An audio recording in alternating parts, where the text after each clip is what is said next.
There is no better feeling in fantasy football than knowing you just waiver added an absolute sleeper that your league mates don't even know about. Before I started making YouTube content, I was on Instagram and TikTok. By the way, if you're not following me on those platforms and you're on those platforms, make sure you go throw me a follow at Outlier Fantasy. On those social media apps known for dances and whatnot, I recommended before the season started that my followers add Puka Nacua, Devon Achane, and Jaden Reed.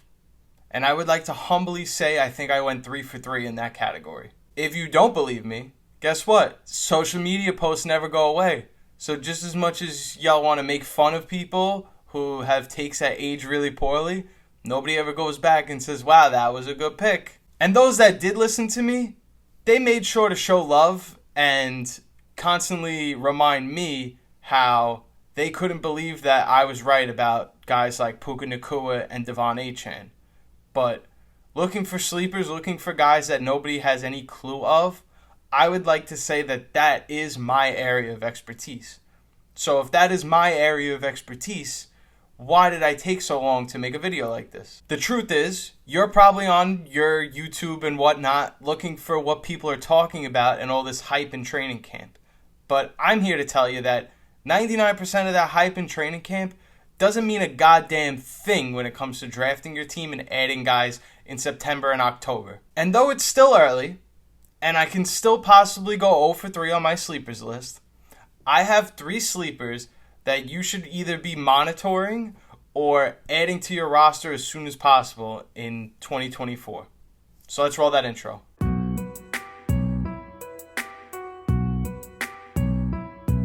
My first super sleeper, don't give this one away, is none other than Jalen McMillan, the wide receiver of the Tampa Bay Bucks. If you've never heard of Jalen McMillan, that's totally fine.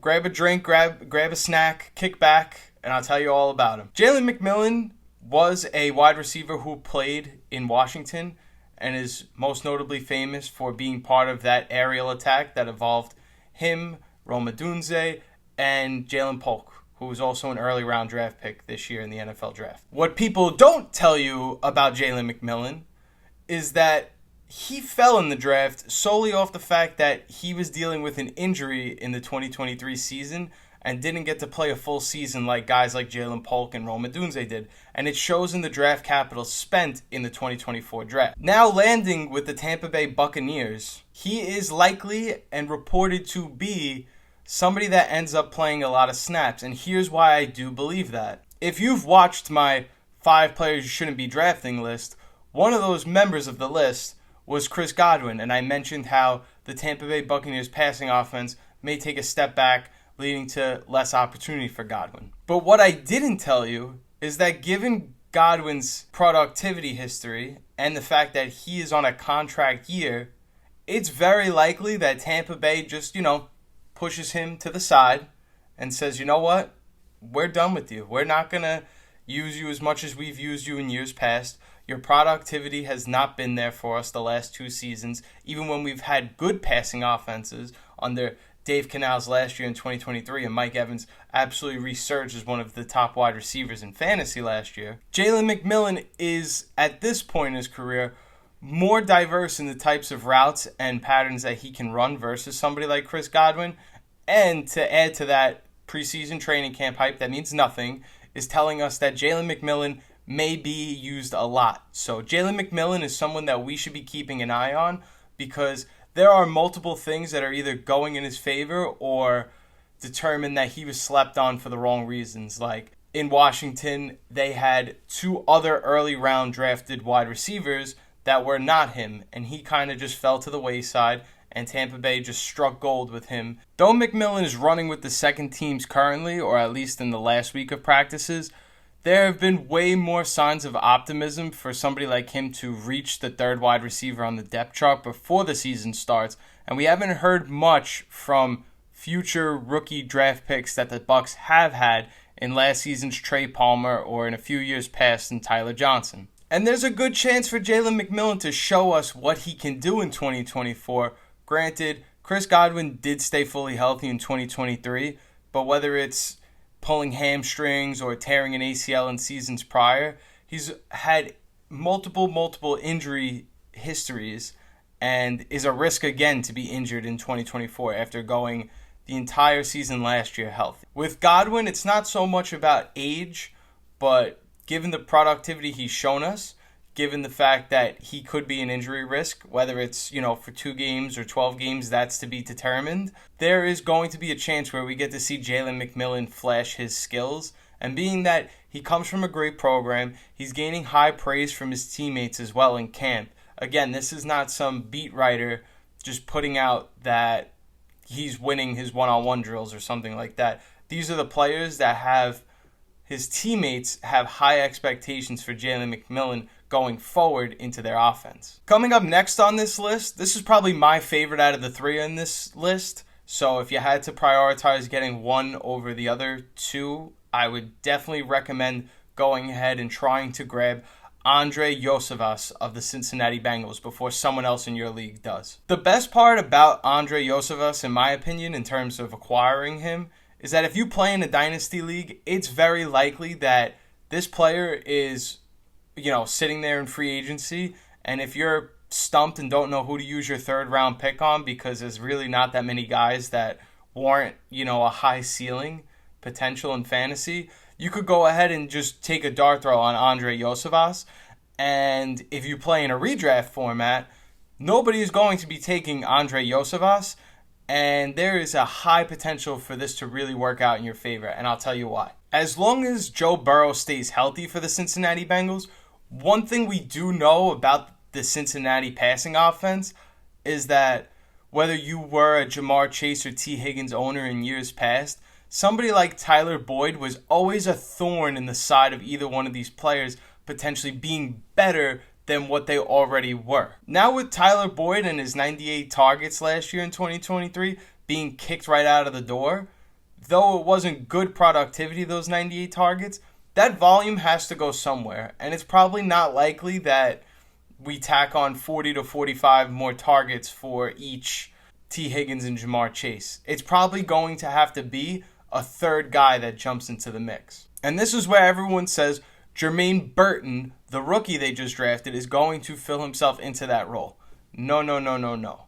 That is what they want you to think. Iosivas has been lighting up camp. And again, that stuff really doesn't matter all that much. I would say 99% of the news reporting on that stuff is pure garbage. But for somebody like him who's already having a season under his belt in this offense, who's a little more familiar with how the Cincinnati Bengals offense operates, especially in the passing game, I could very well see Iosivas being that 3rd wide receiver on the depth chart that actually gets that Tyler Boyd volume and fills the Tyler Boyd thorn in the side of T. Higgins and Jamar Chase owners role. In the last 3 weeks of the season, whether it was because T. Higgins was injured or it was garbage time, they really didn't want to play their best guys, Iosivas saw a 70% snap count. So we at least know that the Cincinnati Bengals definitely trust him more than a rookie like Jermaine Burton that they just drafted, who has not gotten onto an NFL field yet. And I'm not really too sure what's not to love about Iosivas, as he's 6'3". He's shown a great burst of speed in the last few weeks of the season in terms of getting open and running his routes very precisely, but also smart kid. He went to Princeton. He's 24 years old, and the sky's the limit for somebody like that. And even though guys, like I said, Jamar Chase or T. Higgins may have been in or out of these lineups, and Jake Browning was the quarterback and not Joe Burrow, Iosivas found a way towards the end of the season to find his way open in the red zone, as he was targeted 5 times in the red zone in such a small sample size. So to have a wide receiver that's not only good over the middle of the field, but is going to get himself open and draw looks in the red zone, where all the fantasy points are scored in the red zone, that is very important, and I feel that Iosivas could be a thorn in the side of T. Higgins and Jamar Chase owners in 2024, if given the opportunity. And finally, the last player on this list, probably the most known, given that he's played a lot more games in the NFL than the other 2, given that one's a rookie, of course, but that would be Chuba Hubbard. And know your league mates know about him, but do they know about the situation right now in Carolina? there is optimism right now. Optimism that Jonathan Brooks will be back in weeks 3 or 4 for the Carolina Panthers. And if you watch the red flag running back video, I'll throw it up here. Don't worry. If you missed it, don't worry. I got you. But I'm going to call cap on that. Ian Rappaport is reporting that it's likely or hopefully, what is this, religion class? We're praying to a higher being that he comes back for week 3, week 4. I know, he's just doing his job. He's reporting what's told to him. But give the people the truth, man. Tell them what they want to know. So let's say the hopes and the prayers come back, right? And Jonathan Brooks is back for week 3, week 4. Let's just say week 3. I'll give you best case scenario possible. Week 3, he's back on the field. As we talked about in the red flag running back video, how likely is it that Jonathan Brooks is going to take all the snaps in week 3? The moment he comes back from ACL surgery, how likely is it he's going to come back right away and play 60-70% of the snaps? I'll tell you, it's not likely at all. And now again, this is best case scenario. This is hoping and praying that these things come true. So now what? We're going to get Jonathan Brooks full workload, around week 5 if he comes back week 3? We'll give him 2 weeks to get back to himself. And that's me being generous. This is me hoping and praying for it. Now let's use a more realistic approach. Let's be very realistic about this. The guy probably isn't coming back till week 5. But let's just say week 4. He's going to need a game, 2 games, maybe even 3 to take the full bulk work of the offense.